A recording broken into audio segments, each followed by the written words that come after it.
So when we are manifesting, many people believe that we are manifesting a thing, a house, a car, a certain amount of money, a certain man, or a certain woman, right? We believe that we're manifesting that one thing. So remember what I said about requirement versus preference. So if you require it to be that one specific thing, only that one car, only that one man, only that one house, it is a requirement and you are attached to the outcome. So then what happens is the house gets sold. You believe it's gone. So guess what? You don't hold the image anymore. So it's this or something better. So I would love this car or something better. I would love this man or something way better. And I would love this house or something better. So then you're not attached to the outcome. You're open to receive. And the other beautiful thing about that too is that you chose that house based on who you believe you are in that moment when you chose that house. And so when that house is no longer available, it's perhaps because there's a better house from an elevated version of yourself that you didn't know that you could be yesterday that is now available to you tomorrow. So you say, I guess that wasn't the house. Or if it's meant to be, it will go back up for sale when I'm ready to buy. So this is really, really powerful way of being and existing. You're not being tied to it being this exact way, this exact house. Every single one of you manifested exactly what your experience is right now. The house you live in this moment is something that you manifested.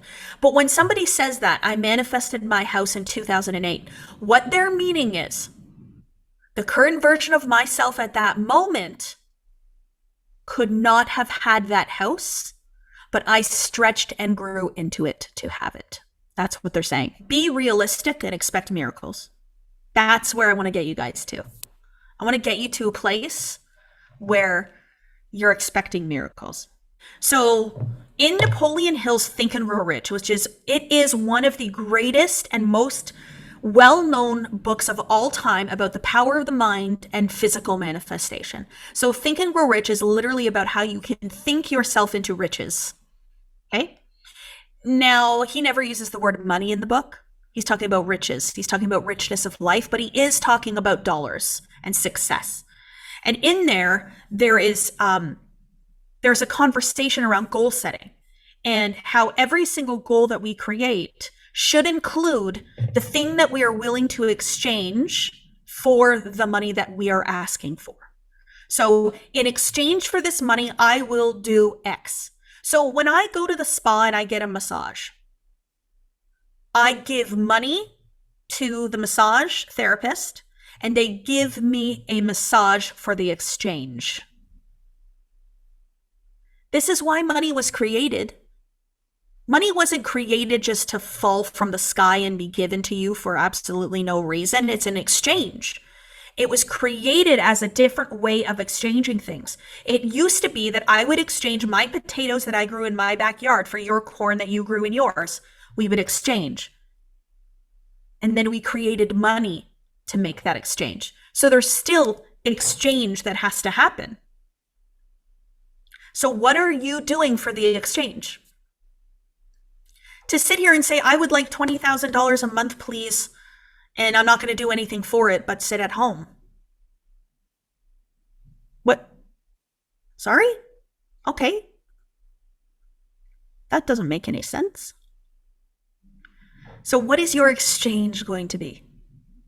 What are you going to do for somebody for that money?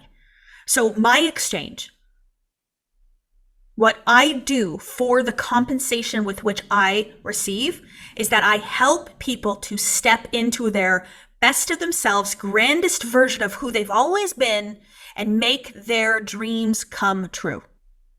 That's my exchange. The better I am at that, the more people I help at that, the more I will be compensated. That's my exchange. So a real estate agent, what do they do for their compensation? They help people to find their dream homes and they help people to sell the homes that they've now elevated out of. So, what is the exchange that you're going to do? And then this is where you got to take a look at the vehicle with which you have chosen to receive your abundance through. Okay. So, abundance doesn't come from your job, it comes through your job. So, it comes from where? Infinite supply source comes from wherever it is, and it comes through your boss, through your employer, through your job, if you have a traditional job, right? So, then you might need to change the vehicle with which you've chosen to receive your abundance if that vehicle has a limitation attached. So my vehicle to receive my abundance, my vehicle for receiving my abundance as a nurse had a limit. There was a cap. I could make maximum up to this amount of money. And so an old version of myself, so Kathleen in her early 20s, who decided to become a nurse, she believed that she was worthy of a job that had a cap like that. She chose that. And you know what? I actually thought that that was pretty good. I can make 35 bucks an hour? That sounds heavenly. Okay. So it's just the version of who I was in that moment saw that far from myself. Kathleen, as I see myself today, what am I going to do for $35 an hour? Not much. Why? Because I have a completely different way in which I exchange.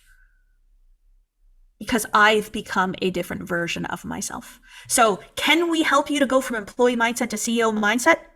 Heck yes. That's actually one of the things that we see so many times is people come into our energy and they're like, I'm ready to let go of this job and move into this job. But you've got to quit the job, right? And it's such a beautiful testament to changing the way in which you see yourself. I'm not sitting here telling you all to quit your job, but what I'm telling you to do is if you want more in your life and you want a greater, grander experience and you want to make more money and you want to make a bigger impact and you're doing something that you don't love for not enough money, it's time to become an elevated version of yourself that makes different decisions and different choices and takes bigger risks, because nothing is a risk if you know who you are behind that decision.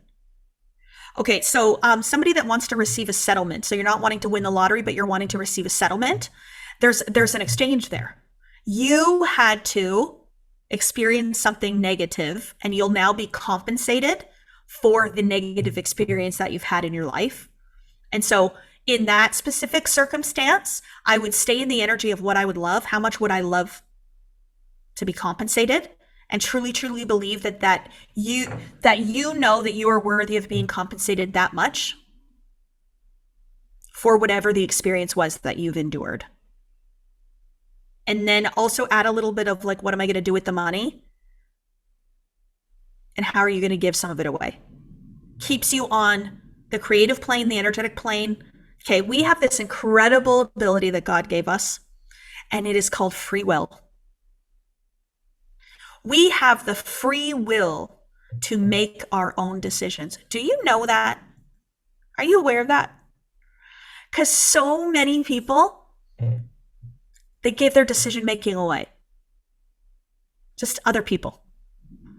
But you have free will, and you have the decision to decide what you want in your life, what you don't want in your life, what you're going to allow, what you're going to let go of, what you're going to choose, what you're going to select, all those things. And so with that free will is the ability to choose your own manifestations and what you want in your life. So do I believe that I am powerful enough to cure someone's cancer? Yeah, that would be a belief that would serve me. But if that person does not choose to want their cancer to be cured, their free will determines their fate. So they might on a conscious level say, I want my cancer to be cured, but every day they act in the assumption that they're dying. Do you see what I mean by that? So you're thinking about how sick you are. You're thinking about your body deteriorating. You're having negative thoughts. You're being pessimistic. You're counting down your days. You're sad and you're depressed. The experience that you're choosing to have in the reality of a cancer diagnosis is that it is bad and that I am dying and I might not make it. For me,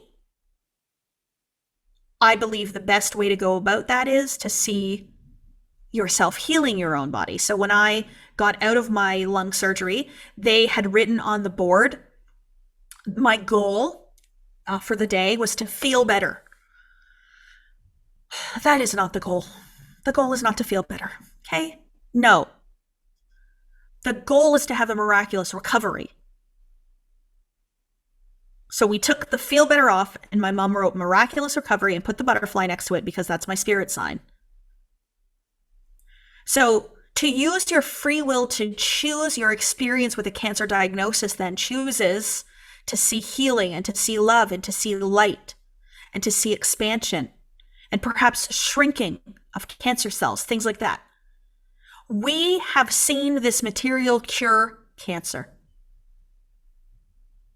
I have a very, very dear friend of mine that cured her stage 4 breast cancer with her mind. But can you cure somebody else's cancer if they are not using their mind to cure their own cancer? That's the question. You're not the cause of their effect. They are the cause of their effect.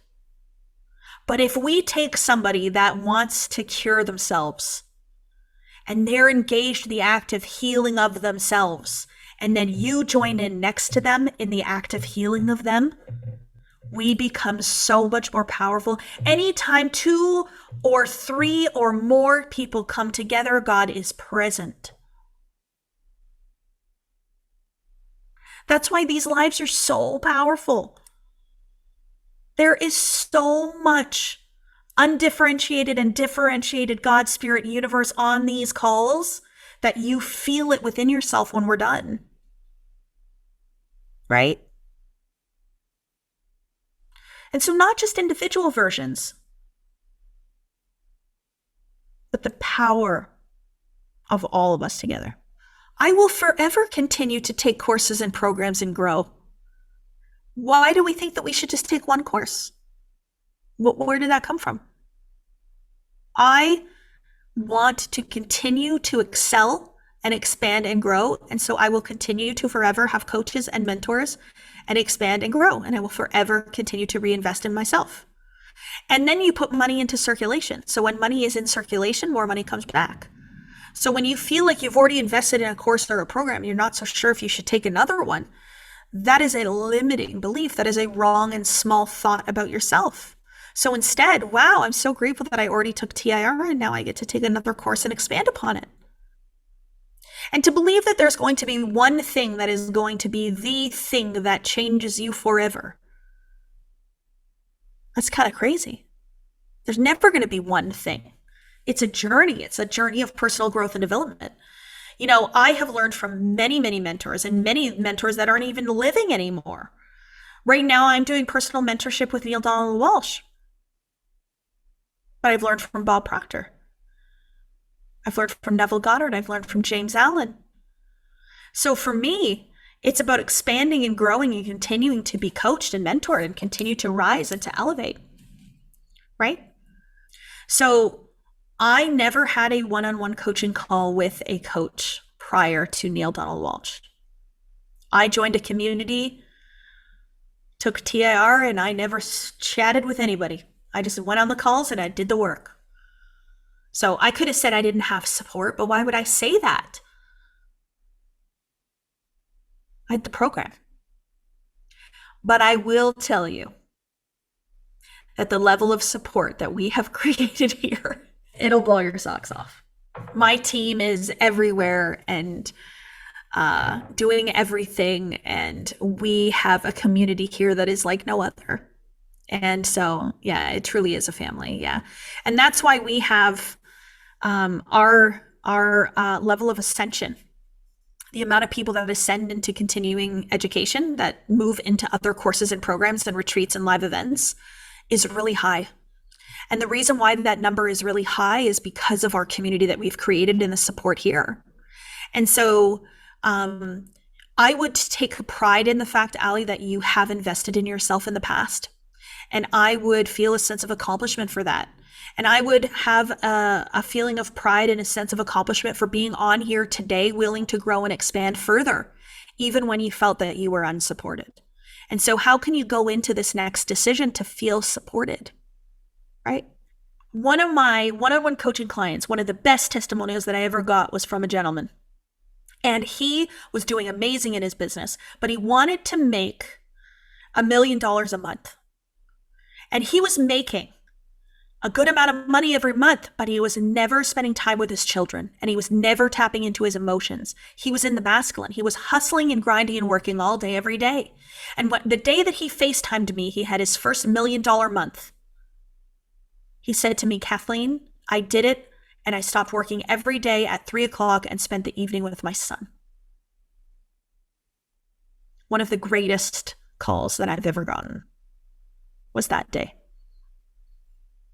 This is what we're here to help you do. So decision making is a very, very interesting thing and a very powerful concept. Pay attention to the intuitive hits. Pay attention to the intuition. Pay attention to the synchronicities. So if you're about to do something and then something else is put in your path right before you're about to do it, why would this be put in your path? And what are you resonating with? What are you loving? What are you enjoying? And answer that question for yourself. What would I love? Remember, we journaled this. What would I love? And so what I do is I sit back before I make a decision. I ask myself, what would I love in this moment? And if the answer is I would love to be in the millionaire course, I would love to be in the modern mentor course, I would love to be in this energy for 6 months, I would love to live in this, I would love to teach this, I would love to make a career out of this, then that is what your soul is yearning for. And you can make a decision to do that, and you can let the decision be easy. When we don't let a decision be easy is when we worry about what other people are going to think, when we worry about letting other people down, when we worry that we aren't going to be good enough or it's not going to work, right? I would love to do millionaire. Do you know how powerful that energy is? To say that? I would love to do it. That is creative energy that keeps you open to receive. That's the idea held on the screen of the mind.